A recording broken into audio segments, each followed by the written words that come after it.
Talvez você não seja um superdotado. Talvez você tenha sido uma criança muito atenta, porque precisou ser. Se você observa tudo, você percebe microexpressões, tom de voz, tenta prever cenários o tempo todo, isso não pode ser um dom, isso pode ser um trauma. Hoje eu quero falar sobre hipervigilância, trauma emocional, porque tem tanta gente que está confundindo isso com altas habilidades. Eu pensei que era um dom, mas era um trauma. Eu tenho visto com muita frequência as pessoas se autodiagnosticando como superdotadas ou com altas habilidades, muitas vezes porque elas estão sempre em alerta, elas observam tudo, tentam prever o que vai acontecer nas relações.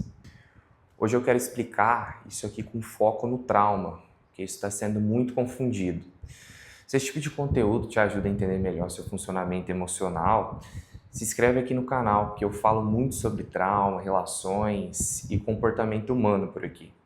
Muitas pessoas sofrem com a dor de observar mínimos detalhes. Microexpressões, tom de voz, mudanças de humor, sempre com a necessidade e o medo de que algo ruim possa acontecer nas relações. E o que muitos não sabem é que existe uma diferença muito importante entre isso e as altas habilidades. Quem tem altas habilidades muitas vezes não faz isso com excesso de desconfiança nem com medo. Faz com prazer, existe curiosidade, interesse e até diversão nesse processo. Já quem vive tentando prever os cenários, geralmente está marcado por esse funcionamento como um mecanismo de proteção do sistema nervoso.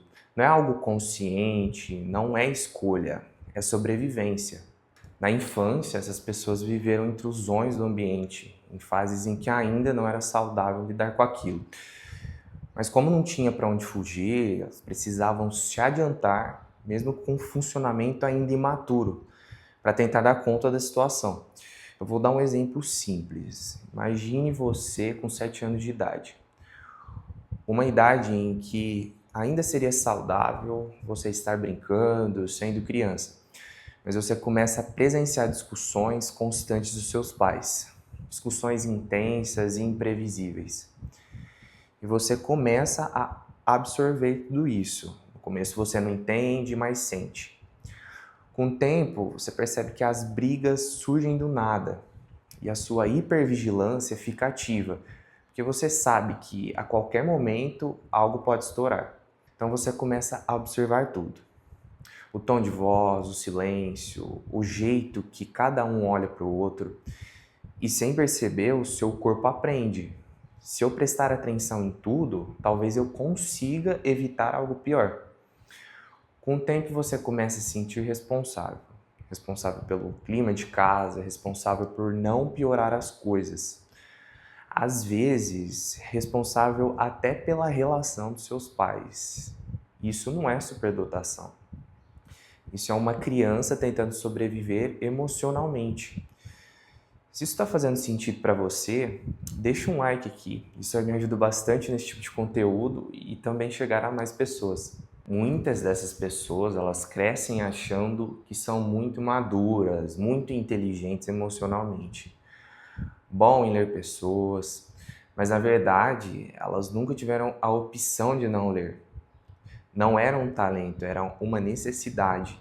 E o problema de chamar isso de dom é que a pessoa continua presa nesse funcionamento, achando que relaxar é perigoso, que baixar a guarda é perder quem ela é. Esse exemplo dos pais é apenas um exemplo. Eu poderia listar vários outros aqui. Existem fases e fases do desenvolvimento, desde quando a gente é bebê, totalmente dependente, até fases mais da independência. Mas isso é um assunto para outro vídeo. Inclusive, se vocês quiserem, deixem nos comentários. Quando eu falo da infância, não estou falando só do passado. Estou falando de padrões emocionais que se repetem na vida adulta. Muitas vezes a pessoa muda o cenário, muda as relações, mas o corpo continua funcionando do mesmo jeito, em alerta, prevendo, tentando controlar. Então, se você se reconheceu em alguma parte disso, comenta aqui. Às vezes só escrever faz sentido já é suficiente. Pessoal, veja, isso não significa que você não tenha habilidades. Pelo contrário, Quando você cria consciência de que esse funcionamento ele pode ser fruto de um trauma emocional e começa a trabalhar isso em psicoterapia, você vai integrando esses conteúdos traumáticos, essas vivências não elaboradas. E aos poucos você vai liberando a energia psíquica. Essa energia que antes era usada para se defender, para prever, para sobreviver, começa a ficar disponível para outras coisas, para você criar, para você escolher, entender o que de fato você gosta. Aprender com mais leveza, criatividade e até mesmo a inteligência. Não a inteligência da sobrevivência em si, mas a inteligência mais livre. Apesar de existir padrões parecidos, cada pessoa vivencia de um jeito. Tudo depende da sua história, da sua dinâmica familiar, do lugar que você ocupou. É importante lembrar que um vídeo, um teste de internet ou um chat GPT não cura ninguém. A elaboração psíquica ela acontece em psicoterapia, porque é ali que se fala da subjetividade, de como foi para você. Talvez você não tenha sido superdotado, talvez você tenha sido uma criança muito atenta porque você precisou ser. E reconhecer isso não tira nada de você. Pode ser o começo de finalmente viver sem estar sempre em alerta. Se esse tipo de reflexão te ajuda, se inscreve no canal. Aqui a gente não romantiza a dor, a gente entende o que ela faz com a gente.